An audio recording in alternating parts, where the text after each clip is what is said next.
Kadhi nyime eni mach ne umocho kinyi makaune kardak Mangara Nairobi mach mageno ne umoche magawa mwaro wangapaya madisai kane olandre mapiyo nyake tisend mauta manokelo muoch maluore magagulu magas. Majo ne olandre mapiyo komako ilni mathotho kod uteji kaachiel kod Carlos Nyamburko garage elaino kakata mana onge ngata mana yudo hinyruok.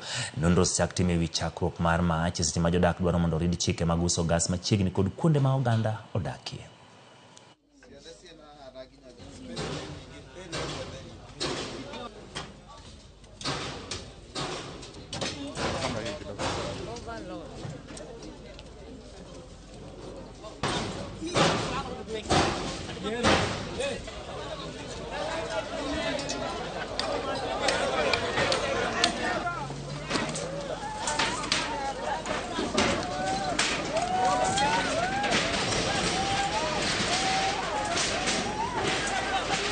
Imekuwa kitu saa 8, roho yangu ikakataa kukaa kwa nyumba, nikaanza mguu kutoka Kiamaiko.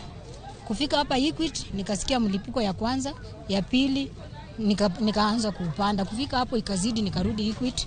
Nikaenda nikaambia askari mmoja huku juu kunachomeka. Ilianza around 5:30. Na ni gasi lilipuka na wanaiba hia. Kuna naiba yangu wako na hoteli hapo na anauzaga mitungi ya gasi. Mitungi ililipuka.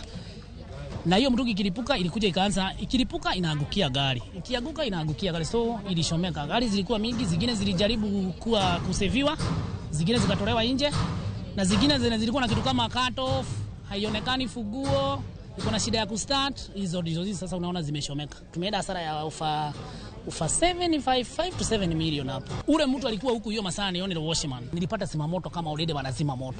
Walijaribu sana kwa sababu walikuja gari kama 4. Moto ilikuwa kubwa sana. Gasi inafaa iwe mahali inauziwa ni mahali ambaye pamepitia ile njia sinafaa kupitia. When and the spirit all of them zilikuwa hapa karibu zimeshika moto na hakuna kitu wameweza kuokoa hapo. Kuna wenzetu hapa maeneo actually yako na electronics, all of them have been paralyzed. Sasa kila kitu yangu yote, document, ID, nguo, hakuna kitu nimeokoa kwa nyumba hata moja.